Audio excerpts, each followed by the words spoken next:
A paz do Senhor Jesus, tudo bem? Vamos estudar a lição 3, quem são os membros da igreja.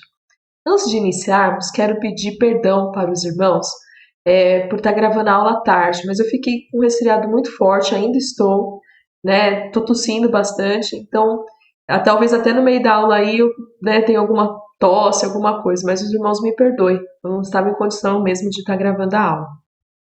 Mas vamos lá iniciar.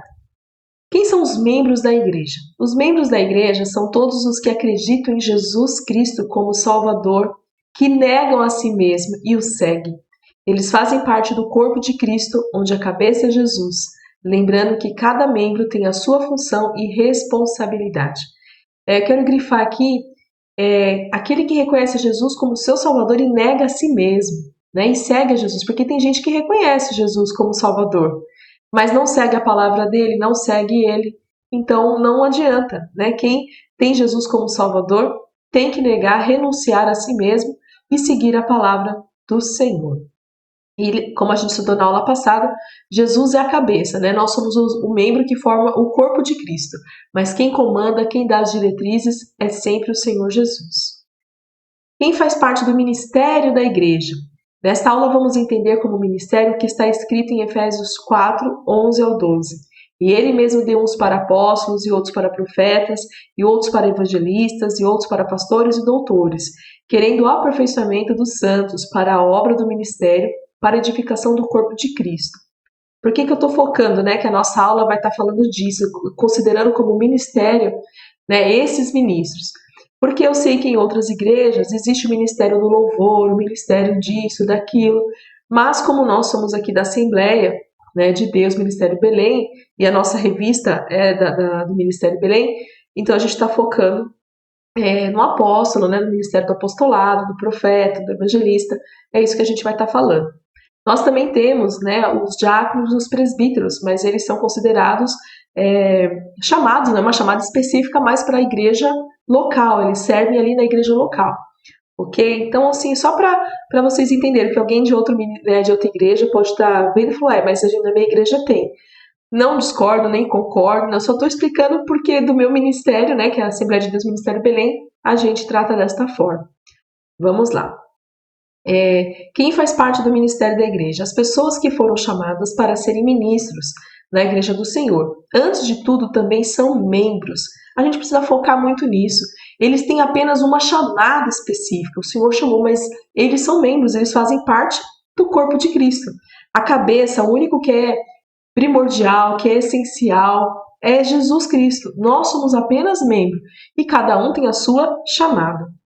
Inclusive, a palavra ministério no latim é ministério, né, que significa função de servidor, uma função de servir, daquele que está ao serviço dos outros. Então, o papel, né, de quem foi chamado para o ministério é servir. E a igreja, os membros também estão para servir ao Senhor Jesus e servir a igreja. E o papel dos ministros é servir a igreja, conduzindo os demais membros conforme a doutrina bíblica. É uma grande responsabilidade. Né? Quem tem essa chamada, ela tem assim a função, a responsabilidade de conduzir o povo, os demais membros, para servir ao Senhor Jesus, para a edificação da igreja, para que a igreja cresça, para que a igreja tenha sua doutrina, né? Baseada na palavra de Deus. E nós devemos o quê? Respeitar a hierarquia, pois assim permite que as atividades da igreja aconteçam de forma estruturada. E todos os relatos da Bíblia encontramos pessoas que foram colocadas como líderes. Então esses ministros são colocados como líderes, mas como eu disse, eles também são membros, mas precisa dessa hierarquia, precisa dessa organização. E o Senhor sempre chama pessoas para liderar, precisa de um líder na frente. Exemplo disso é quem? Moisés. Moisés foi um grande líder, o Senhor o chamou de uma forma muito específica, né, de uma forma muito maravilhosa, e ele é que liderava, era ele que dava as ordens, e ele falava diretamente com o Pai. Nós temos também o Davi. Davi também foi chamado como líder, como rei, né? Então ele tem essa liderança, tinha esse chamado, e nos dias de hoje não é diferente, nós temos os pastores, os evangelistas, eles foram chamados como líderes na casa do Senhor, mas eu quero focar muito nisso. Antes de tudo, eles também são membros do corpo. E todos foram chamados, tanto os ministros como nós, membros, fomos chamados para servir ao Senhor Jesus. Não tem ninguém que é mais especial que o outro. Temos chamadas diferentes e que cada um, no seu papel, juntando tudo, é para a edificação do corpo, para a edificação da igreja. Vamos lá. Administração da igreja. A igreja é uma organização, ou seja, trata-se de um grupo de pessoas, uma instituição que realiza ações com uma única finalidade. A nossa finalidade aqui é adorar ao Senhor, é irmos para o céu, então ela é algo espiritual. Mas, por ainda estar na terra, necessita cumprir as leis do país e seguir os parâmetros legais, respeitando as autoridades. Então, a gente está aqui na terra ainda, a gente precisa respeitar, né, as leis do país, que está a legislação vigente. No nosso país tem o Código Civil, que rege as organizações. Então, a gente precisa estar seguindo e respeitar as nossas autoridades, prefeitos, governadores, presidentes e assim por diante. Deus vocaciona pessoas para atuarem nesta área na igreja, mas essas pessoas não podem se esquecer que elas primeiramente servem a Deus. Portanto, suas ações devem estar de acordo com a ética e princípios cristãos. Deus levanta pessoas na igreja para cuidar dessa parte administrativa. Ele dá habilidade, ele dá aptidão para essas pessoas. Só que elas não podem se esquecer que primeiramente elas servem a Deus, então elas têm que seguir os princípios bíblicos de uma forma ética. Por quê? Vamos pensar na legislação, nos documentos da igreja, não tem como você subornar alguém, dar propina para alguém, faz vista grossa, não. Essa pessoa tem que estar certinho, tem que pagar as contas da igreja certinho, conta de água, conta de luz, tudo isso tem que estar tudo muito organizado. E não deixar para lá, fingir que não está vendo, pagar propina, isso não, isso é contrário à palavra do Senhor.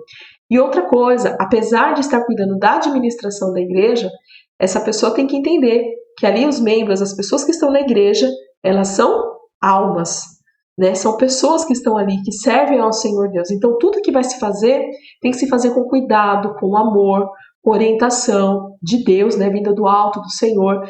Então, tudo isso tem que pensar. A administração não é só isso. É a abertura de igreja, fechar uma igreja, tudo tem que se pensar.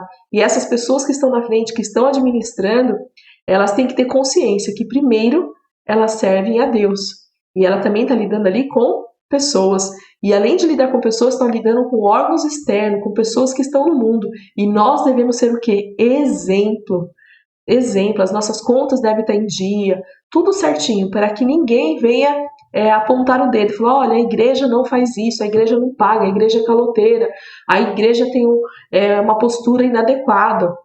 Então, essas pessoas são chamadas por Deus. E elas têm que se lembrar que primeiramente elas servem a Deus, eles são crentes fiéis, né? Não pode esquecer disso. Vamos lá. A administração da igreja ainda, na Bíblia encontramos alguns homens que atuaram como administradores. Por exemplo, José, lá em Gênesis capítulo 41, do verso 40 ao 41, diz assim: Tu estarás sobre a minha casa, e por tua boca se governará todo o meu povo. Somente no trono eu serei maior que tu.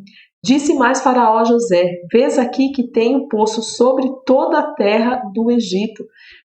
Faraó, né? Quando José ele decifrou o sonho de Faraó. Faraó viu que ele era um homem muito sábio.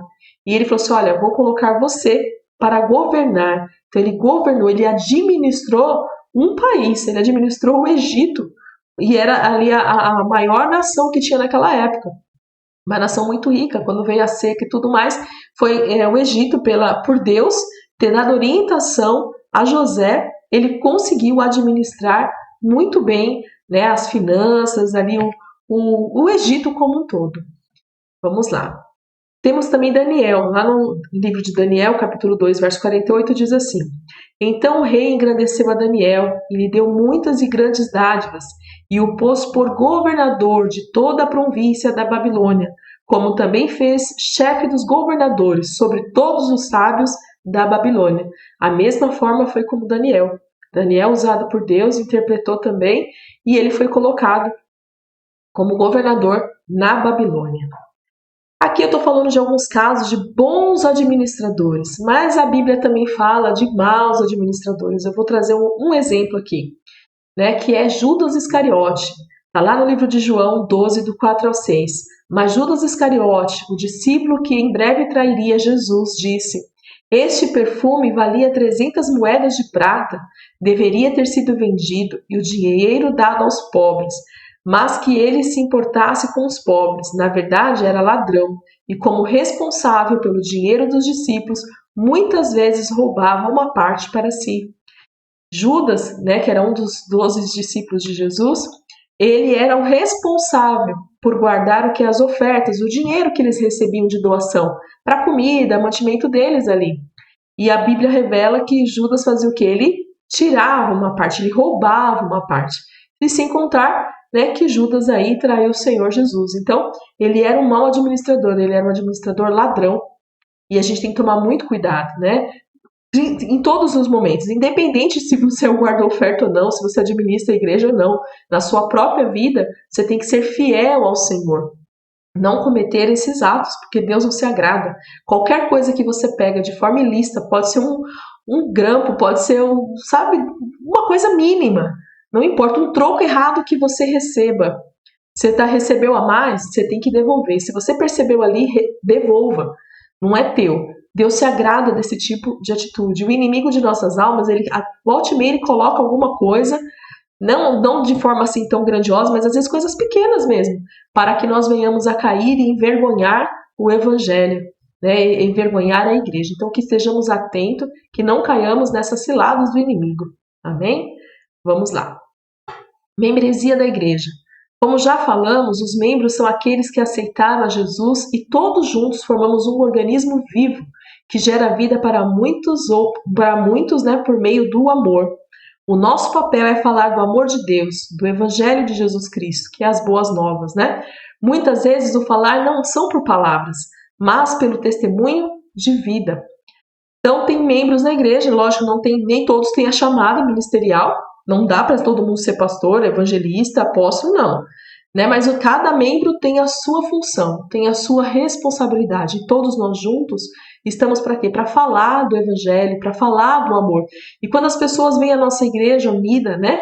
Ali no amor, as pessoas acabam querendo fazer parte. Todo mundo quer fazer parte de um lugar que é bem recebido, que as pessoas se preocupam. Esse é o papel do membro. E cada um, como eu falei, às vezes você fala assim, irmã Renata, eu não sei para que eu sirvo, eu não sirvo para nada. Não, você serve sim. Pensa bem, busca no Senhor que você vai ver. Você pode servir para orar, para interceder, no louvor, na limpeza da igreja. Aí você fala, mas limpeza, irmã Renata? É na limpeza, na organização. É tão bom quando você chega numa igreja e você vê uma igreja limpa, organizada.